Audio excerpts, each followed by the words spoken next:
السلام علیکم friends, welcome to کتاب نگری یوٹیوب چینل۔ کتابوں کی نگری میں خوش آمدید۔ میں ہوں آپ کی ہوسٹ اقرا یاسین، اور آج میں آپ کے لیے لے کر آئی ہوں کرن رفیع کے قلم سے تحریر کردہ ناول عشق نچاندہ یار کی ایپیسوڈ نمبر 14 کو لے کر۔ اس ایپیسوڈ کو سٹارٹ کرنے سے پہلے آپ کر لیجئے ہمارے چینل کو سبسکرائب، ویڈیو کو لائک اور کلک کر لیجئے بیل آئیکن کو۔ اب آتے ہیں ایپیسوڈ کی جانب۔ او ڈیڈ پلیز، یہ MBA کا سیاپا آپ نے ڈالا مجھے، ورنہ میں تو پروفیسر بن کر آنے والا تھا۔ حازم کی زبان میں واقعی تم ڈھیٹ انسان ہو۔ آئی نو ڈیڈ، وہ حمدان شاہ کے بات کا اثر لیے بغیر بولا۔ اپنا خیال رکھنا اور میرے دونوں بیٹوں کا بھی۔ اللہ حافظ، فی امان اللہ ڈیڈ۔ یہ بول کر حاتب نے کال ڈراپ کر دی تھی۔ 2 سال پہلے اس نے آرمی حمدان شاہ کے کہنے پر جوائن کی تھی، لیکن ISI میں جانے کے لیے اس نے کڑی محنت کی تھی۔ 2 سال پہلے ہی اسے اس یونیورسٹی میں ایک اسٹوڈنٹ کی حیثیت سے بھیجا گیا تھا۔ ان 2 سالوں میں اس نے کافی کامیابی حاصل کی تھی، لیکن ملک جعفر ہر دفعہ بچ جاتا تھا۔ اس کے ایجنٹ ہونے کے بارے میں کوئی نہیں جانتا تھا سوائے حمدان شاہ کے۔ گھر میں بھی سب کو یہی معلوم تھا کہ وہ یونیورسٹی میں پڑھتا ہے، یہاں تک کہ حازم بھی انجان تھا، اور یہ صرف حاتب کا ایک اندازہ تھا یا واقعی حازم نہیں جانتا تھا؟ وقت یہ راز کھولنے والا تھا۔ لوکیشن لاہور۔ ابتہاج یونیورسٹی کے گراؤنڈ میں بیٹھ کر پڑھ رہا تھا جب ایک لڑکی اس کے پاس آ کر رکی اور بولی، hello mister, can I join you?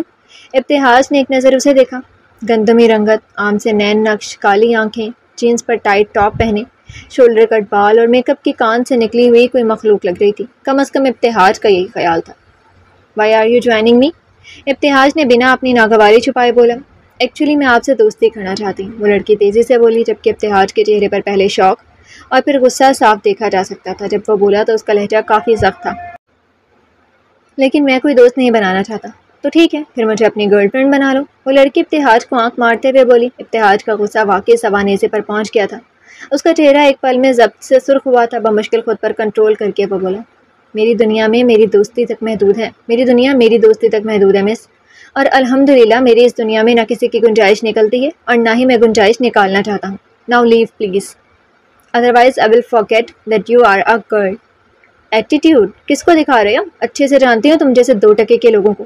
پہلے لڑکیوں کو نانا کرتے ہو، بعد میں وہی لڑکیاں تم لوگوں کی بستر۔ وہ لڑکی نخوت سے بولی جب ابتہاج تقریباً چلایا تھا، جسٹ شٹ اپ۔ ٹھیک کہتا ہے حازم، جو انسان اپنی عزت نہیں کرتا دوسرے بھی اس کی عزت نہیں کرتے۔ انسان کی عزت بنانا یا سنوارنا اس کے اپنے ہاتھ میں ہوتا ہے، اور تم جانتی ہو تمہاری عزت تمہارے منہ کھولنے سے پہلے تک تھی۔ جیسے ہی تم نے اپنا منہ کھولا مجھے اندازہ ہو گیا کہ تم جیسی لڑکی کی کوئی عزت نہیں ہوگی۔ حاتب جو ابتہاج کو ڈھونڈتے ہوئے وہاں آیا تھا، اس کے الفاظ اور غصہ دیکھ کر رک گیا۔ ایک مسکراہٹ اس کے چہرے پر آئی تھی۔ بالکل حازم کی کاپی ہے سالہ، حاتب بڑبڑایا۔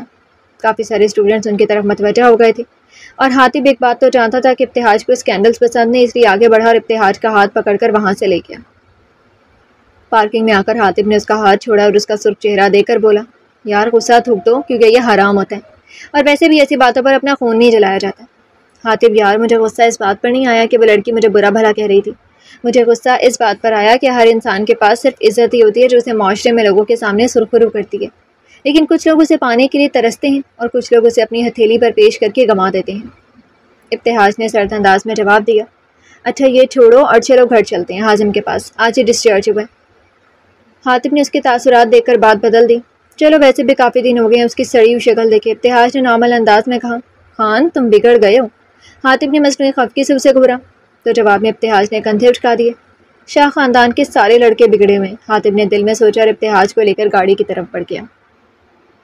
ماضی، لوکیشن پشاور۔ 1 ہفتہ ہو گیا تھا بالاج کو حارث خان کے گھر میں رہتے ہوئے۔ وہ صرف حارث سے ہی بات کرتا تھا، باقی کسی سے بات نہیں کرتا تھا۔ اگر کسی چیز کی اسے ضرورت ہوتی تو وہ حارث کے کمرے میں جا کر اسے بتا دیتا۔ آج بھی اسے دوپہر میں بھوک محسوس ہوئی تو وہ حارث کے کمرے کی طرف جا رہا تھا،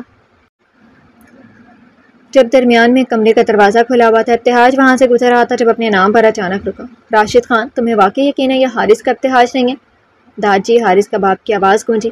داد جی، میں نے خود اسے مارا، میں کیسے اپنے خون میں ملاوٹ شامل کر سکتا تھا؟ اس کی بیوی کو بھی مارتی ہے، راشد خان سفاکیت سے بولا۔ ابتہاج کا حلق خشک ہو گیا تھا۔ راشد، پتہ کرو یہ بچہ کون ہے اور اس کے بعد اس کا کام تمام کر دو، کیونکہ ہم اپنے گھر کا کھانا کسی ناجائز انسان کو نہیں دے سکتے جو صرف معاشرے کے لیے گالی ہو۔ آپ ٹھیک کہہ رہے ہیں داد جی، مجھے اس بچے کو سرے سے ختم کرنا ہوگا جیسے اسے کیا تھا، ورنہ حارث پھر سے باغی ہو سکتا ہے۔ راشد خان نے کچھ سوچ کر جواب دیا، جبکہ ابتہاج الٹے قدم بھاگا تھا۔ وہ اردو نہیں بولتا تھا، لیکن جب وہ لندن میں تھا اپنی ماں کی غیر موجودگی میں وہ بچپن سے میں ہی انگلش کے ساتھ ساتھ اردو اور پشتو سیکھ گیا تھا۔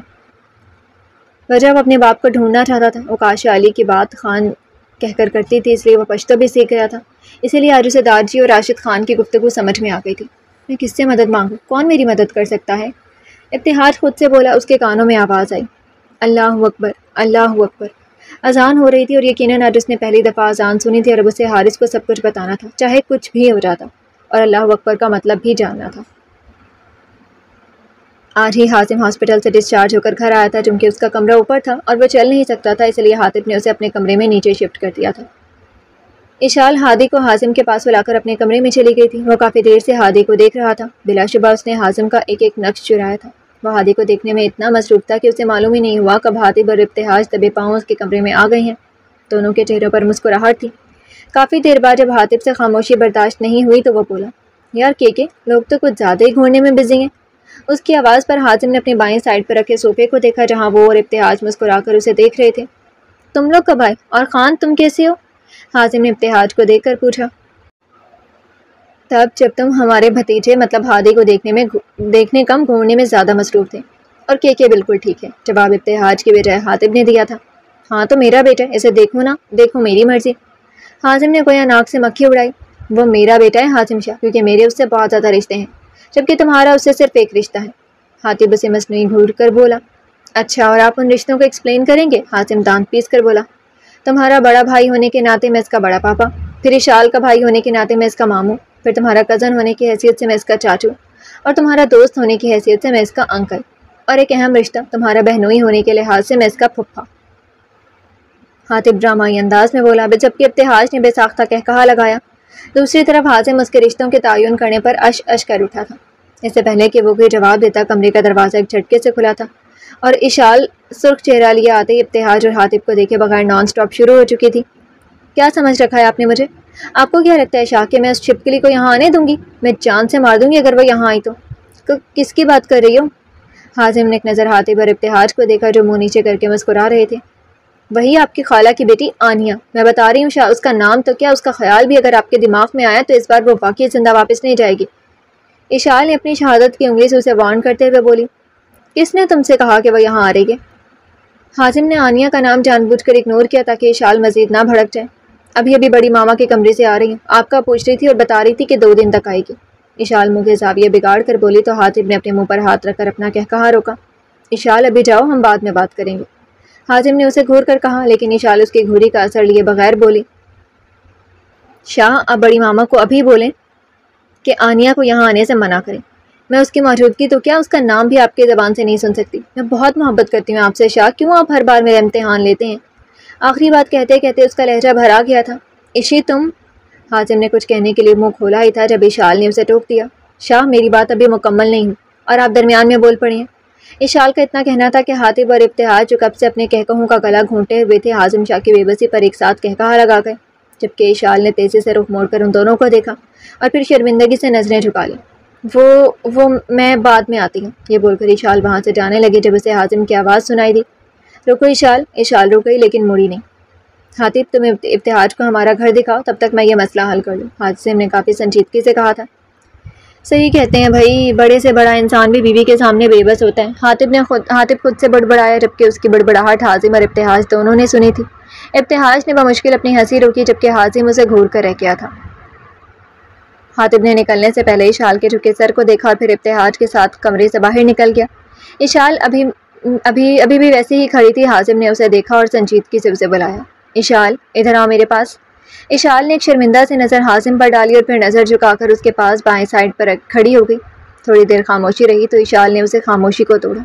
ایم سوری شاہ، مجھے نہیں معلوم تھا کہ بھائی اور آپ کے دوست یہاں ہیں۔ اس کے لہجے اور آواز میں شرمندگی حازم نے بغور نوٹ کی تھی، اور وہ بھلا کب اسے شرمندہ دیکھ سکتا تھا۔ حازم نے اس کے آگے اپنا بایاں ہاتھ پھیلایا جسے اشال نے ایک نظر اس کے چہرے کو دیکھ کر تھام لیا۔ حازم نے اسے اپنے پہلو میں بٹھایا اور اس کے گرد اپنے بازو سے حصار باندھ کر بولا، میری جان بستی ہے تم میں اور ہادی میں، تم میری روح میں اترا ہوا عشق ہو اشال، اور ایسا عشق جس میں سے اگر نکلے گا تو صرف موت کی صورت میں۔ میں جانتا ہوں اس آنیہ کا آنا تمہیں اچھا نہیں لگ رہا، لیکن وہ بس میرا حال چال پوچھنے اور ہادی سے ملنے آ رہی ہے۔ وہ اس وقت صرف میری پسند تھی اشال، لیکن اب وہ بس میری کزن ہے۔ جبکہ تم میرا سکون اور میرے عشق کا عین شین خواف ہو۔ یہ بے اعتباری چھوڑ دو یار، اور اتنا یقین رکھو کہ شاہ صرف اشال کا ہے۔ شاہ، میں خود بھی نہیں جانتی کہ آپ کے معاملے میں کیوں خود پر سے کنٹرول کھو بیٹھتی ہوں۔ میں سب کچھ برداشت کر لوں گی، لیکن آپ کے عشق میں شرک اشال کو مار ڈالے گا۔ اشال کی سوئی ابھی بھی وہیں اٹکی ہوئی تھی جبکہ حازم کے لبوں پر ایک مسکراہٹ آئی تھی۔ میں نے سنا ہے اشال کے محبت میں بے وفائی اور عشق میں شرک کی معافی نہیں ہوتی، لیکن میرا ماننا ہے جہاں بے وفائی آ جائے وہاں محبت، اور جہاں شرک آ جائے وہاں عشق نہیں ہوتا۔ یہ بول کر حازم نے اس کے بالوں پر اپنے لب رکھے۔ شاہ حازم نے ایک دم انگلی اس کے لبوں پر رکھی تھی جبکہ اشال کا خون ایک لمحے میں اس کے چہرے پر سے مٹا تھا۔ دھڑکن کی آواز حازم بغور سن رہا تھا جبکہ اس کی اٹھتی گرتی پلکیں حازم کو بے خود کر رہی تھی۔ حازم، شاہ تو تمہاری ہر ادا پر قربان ہے میری جان، لیکن تمہارا شرمانا اور جھجکنا تمہارے شاہ کے عشق میں مزید اضافہ کر رہا ہے۔ اگر ایسے ہی اپنی ادائیں دکھاتی رہی تو میں بے اختیار ہو جاؤں گا، اور اگر ایسا ہوا تو اشال شاہ، تم میری دیوانگی کی وہ حد دیکھو گی جس سے تم خود کو بھول جاؤ گی۔ حازم نے اس کے کان میں سرگوشی کی جبکہ اس کے لب اشال کے کان کے لو کو بار بار ٹچ ہو رہے تھے، اور اشال تو مانو ابھی بے ہوش ہوئی کہ ابھی، جبکہ اس کی زمانی بات پر اشال نے اسے بے ساختہ اس کی شرٹ کو زور سے پکڑا تھا۔ حازم مزید بے اختیار ہو کر اس کے دائیں گال پر اپنے لب رکھ گیا تھا۔ شاہ، اشال بمشکل کپکپاتے ہوئے بولی۔ اس کی کپکپاہٹ دیکھ کر حازم نے خود کو کنٹرول کیا تھا۔ اشال، تمہاری دوری تمہارے شاہ کو بے خود کر رہی ہے، ورنہ تم جانتے ہو کہ حازم علی شاہ اپنے جذبات کو کنٹرول میں رکھتا ہے۔ حازم نے مسکرا کر اس سے کہا، شاہ وہ آپ، میرا مطلب۔ اشال، جو کہنا ہے بغیر ڈرے کہہ دو۔ حازم نے اس کا ہاتھ پکڑ کر اسے سہلاتے ہوئے کہا، وہ مجھے کہنا تھا کہ میرا مطلب ہے ہم تب تک نئی زندگی شروع نہیں کریں گے جب تک حاطب بھائی کی رخصتی نہیں ہو جاتی۔ اشال نے جلدی سے اپنی بات مکمل کی جبکہ حازم نے بے ساختہ کہا لگایا تھا، اشال، اس کا MBA مکمل ہو جائے پھر میں کرتا ہوں ڈیڈ سے بات، کیونکہ اب تمہاری دوری حازم شاہ کے حواس چھین رہی ہے۔ حازم نے مسکراتے ہوئے اس سے کہا۔ اس سے پہلے کہ اشال کچھ کہتی ہاتھی اٹھ گیا تھا اور دونوں اس کی طرف متوجہ ہو گئے تھے۔ کہ تم اس روم میں بیٹھو، میں 2 منٹ میں آیا۔ حاطب اسے آمنہ شاہ کے کمرے میں چھوڑ کر خود آصفہ کے پیچھے کچن میں بھاگا تھا کیونکہ وہ اسے کچن میں جاتے ہوئے دیکھ چکا تھا۔ اس سے پہلے ابتہاج کچھ بولتا اور حاطب جلدی سے وہاں سے گیا تھا۔ آصفہ ابھی کچن میں چائے کے لیے دودھ نکال رہی تھی جب حاطب کچن میں آیا۔ حاطب نے گلا کھنکھار کر آصفہ کو اپنی موجودگی کا احساس دلایا جبکہ آصفہ نے کوئی رسپانس نہیں دیا۔ حاطب نے کافی حیرانگی سے اسے دیکھا اور ایک دفعہ پھر گلا کھنکھارا۔ اگر کسی کا گلا خراب ہے تو کھانسی کا سیرپ پئیں، یوں فالتو میں دوسروں کو تنگ مت کریں، آصفہ نے مڑے بغیر سنجیدگی سے کہا۔ نہیں، گلا تو نہیں خراب، البتہ کسی کو یہاں بلو ڈریس میں دیکھ کر نیت ضرور خراب ہو رہی ہے۔ حاطب جان کیا تھا کہ وہ اس سے ناراض ہے لیکن وجہ بیچارہ سمجھنے سے قاصر تھا۔ اس کی بات پر آصفہ کا چائے میں پتی ڈالتے وقت ہاتھ ایک پل کے لیے کانپا تھا لیکن اگلے ہی لمحے وہ خود کو کمپوز کر چکی تھی۔ کچھ انسانوں کے پاس واقعی دماغ کی قلت ہوتی ہے، یہ میں نے سنا تھا لیکن آج دیکھ بھی لیا۔ آصفہ دوبدو بولی۔ آزی، ناراض ہو یار؟ حاطب نے سنجیدگی سے پوچھا۔ مجھے کیا ضرورت ہے آپ سے ناراض ہونے کی؟ کیا لگتی ہوں میں آپ کی؟ کچھ بھی تو نہیں۔ یار بیوی ہو تم میری۔ اچھا، واقعی بیوی سمجھتے ہیں آپ مجھے؟ آصفہ پلٹ کر نم آنکھوں سے بولی۔ یار حاطب، معاملہ سیریس ہے اس لیے انسان بن۔ حاطب اس کی نم آنکھیں دیکھ کر خود سے بڑبڑایا۔ آزی، یار میری محبت ہو تم۔ نہیں ہوں آپ کی محبت۔ اگر ایسا ہوتا تو آپ مجھ پر یوں بے اعتباری نہیں کرتے، کہ مجھ سے اپنے اہم راز کو نہیں چھپاتے۔ آصفہ کے نہ چاہتے ہوئے بھی آنسو نکل آئے تھے جبکہ حازم نے ناسمجھی سے اسے دیکھا۔ آزی، کھل کر بتاؤ کیا بات ہے؟ ہو از ایجنٹ 812092؟ اگر آپ نے مجھے سچ نہ بتایا تو یہی سوال آپ سے بھائی پوچھیں گے۔ آصفہ نے اس کی آنکھوں میں آنکھیں ڈال کر پوچھا۔ حاطب اس کی بات کو سن کر پہلے شاکڈ اور پھر غصے میں آ گیا تھا لیکن وہ جلدی خود پر کنٹرول کرتے ہوئے آگے بڑھا اور آصفہ کو دونوں شانوں سے تھام کر اپنے قریب کیا، اتنا قریب کہ اس کی سانسوں کی تپش سے آصفہ کو اپنا آپ جھلستا محسوس ہو رہا تھا۔ آصفہ، حاطب شاہ، ایک بات ذہن میں رکھنا، یہ بات آئندہ تمہارے منہ سے نہ سنوں۔ میں نہیں جانتا کہ تم اس نمبر کے بارے میں کتنا جانتی ہو اور نہ ہی مجھے کوئی دلچسپی ہے، بس اتنا یاد رکھنا کہ حاطب حمدان شاہ کے لیے اس کا وطن سب سے پہلے ہے، اور اگر میرے وطن کی حفاظت میں کسی نے بھی رکاوٹ اٹکائی تو اس رکاوٹ کو جڑ سے ختم کر دوں گا، سمجھی؟ حازم کی گرفت اتنی سخت تھی کہ آصفہ کو اس کی انگلیاں اپنے بازوؤں میں پیوست ہوتی محسوس ہو رہی تھیں، لیکن اسے اس درد کے آگے وہ درد زیادہ محسوس ہو رہا تھا جو اس وقت حاطب کے رویے سے ہو رہا تھا۔ یہ وہ حاطب نہیں تھا جسے وہ جانتی تھی، یہ تو کوئی اجنبی تھا جسے صرف اپنے ملک کی پرواہ تھی۔ حازم کا تو دماغ ہی گھوم گیا تھا اس کی دھمکی پر، کیونکہ وہ اس دنیا میں سب سے سچ چھپا سکتا تھا لیکن حازم کے آگے وہ ہار جاتا تھا۔ حاطب، مجھے درد ہو رہا ہے، آصفہ تھوڑی دیر بعد بھرائے لہجے میں بولی۔ حاطب نے ایک لمحہ ضائع کیے بغیر اسے اپنی گرفت سے آزاد کیا تھا اور شرمندگی سے بولا، آئی ایم سوری آزی، میں تمہیں تکلیف نہیں دینا چاہتا تھا، پتہ نہیں کیسے۔ حاطب، لفظوں کی تکلیف ہاتھوں کی تکلیف سے بہت زیادہ ہوتی ہے۔ بیرونی زخم تو انسان کے جسم کو گھائل کرتے ہیں، لیکن لفظوں کے تیر انسان کے روح کو چھلنی کر دیتے ہیں۔ آصفہ اپنے بازو سے ہلاتے ہوئے نم آنکھوں سے مسکرا کر بولی، آزی پلیز یار ڈونٹ کرائی۔ حاطب تڑپ اٹھا تھا اس کے آنسو دیکھ کر۔ عورت کی بے بسی کی حد پتہ ہے کہاں ختم ہوتی ہے؟ جب بات اس کی عزت پر، اس کے کردار پر آتی ہے، اور جب بات کردار پر آتی ہے تو عورت کا آپ وہ چہرہ دیکھتے ہیں جس سے وہ خود بھی ناآشنا ہوتی ہے۔ اور یہاں بات میری عزت نفس پر آئی ہے۔ آپ نے نفی کی ہے میری ذات کی، اس لیے اب سے میں آپ کے راستے میں کبھی نہیں آؤں گی۔ یہ وعدہ ہے میرا آپ سے مسٹر حاطب حمدان شاہ۔ آصفہ یہ بول کر کچن سے چلی گئی جبکہ حاطب نے غصے سے شیشے کا گلاس زمین پر مارا تھا۔ شٹ تو ہے ہی الو کا پٹھا کتھا، ایویں ہی ناراض کر دیا۔ لیکن ناراض تو پہلے ہی تھی، اب بس بہانہ مل گیا۔ چلو اس بار میں بھی نہیں بلاؤں گا، دیکھتا ہوں کیسے رہتی ہے میرے بغیر۔ حاطب نے دل میں غصے سے سوچا اور کچن سے باہر چلا گیا۔ ابتہاج کمرے میں لگی تصویروں کو دیکھ رہا تھا جب آمنہ شاہ کمرے میں آئیں اور ابتہاج کو دیکھ کر ٹھٹک گئیں۔ ابتہاج بھی کھٹکے کی آواز پر مڑا تھا اور نارمل انداز میں بولا، السلام علیکم آنٹی۔ وعلیکم السلام۔ بیٹا آپ حازم اور حاطب کے فرینڈ ہیں نا؟ آمنہ شاہ نے ہاسپٹل میں اسے کافی دفعہ دیکھا تھا لیکن کنفرم کرنے کے لیے پوچھا۔ جی میں انہی کا دوست ہوں، ابتہاج نام ہے میرا۔ ماشاءاللہ بہت پیارا نام ہے، آمنہ شاہ مسکرا کر بولی۔ شکریہ آنٹی، میں حازم کا حال احوال پوچھنے آیا تھا لیکن حاطب مجھے یہاں بیٹھنے کو بول کر گیا تھا۔ بیٹا آپ کا اپنا گھر ہے، بے وجہ وضاحت مت دو۔ آمنہ شاہ جانتی تھی کہ حازم کسی کو بغیر جانچ پڑتال کے گھر میں نہیں آنے دیتا، اس لیے بولی۔ ٹھیک کہا آنٹی آپ نے، میرا اپنا گھر ہی تو ہے، ابتہاج بے ساختہ بولا جبکہ آمنہ شاہ نے چونک کر اسے دیکھا تھا۔ آمنہ شاہ کو اس کا لہجہ استحقانہ لگا تھا۔ ہاں بالکل، آمنہ شاہ نے مسکرا کر اس کی تائید کی۔ ویسے آنٹی انکل نظر نہیں آ رہے؟ ابتہاج نے اپنے انداز سرسری رکھا۔ بس اسلام آباد گئے ہیں، ان کی بہت اہم میٹنگ تھی۔ کمال ہے، ان کی میٹنگ ان کے بیٹے سے زیادہ اہم ہے، ایسا باپ میں نے پہلی بار دیکھا ہے۔ ابتہاج نے بمشکل اپنی ناگواری چھپائی تھی جبکہ آمنہ شاہ کو اس کی یہ بات کچھ خاص پسند نہیں آئی تھی۔ چہرے پر زبردستی مسکراہٹ سے جا کر وہ بولی، نہیں اولاد سے اہم کچھ نہیں ہوتا، اور ویسے بھی حازم کی دیکھ بھال کے لیے یہاں اس کی ماں موجود ہے۔ سوری آنٹی اگر آپ کو برا لگا، وہ کیا ہے نا، قسمت نے مجھ سے میرے والدین چھین لیے۔ اب اگر میرے سامنے پیرنٹس میں سے کوئی کوتاہی کرتا ہے تو مجھے بس غصہ آ جاتا ہے۔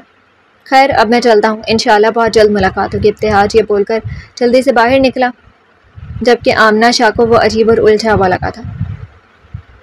ابتہاج جیسے ہی باہر نکلا سامنے سے آتی ہوئی آصفہ سے ٹکرا گیا۔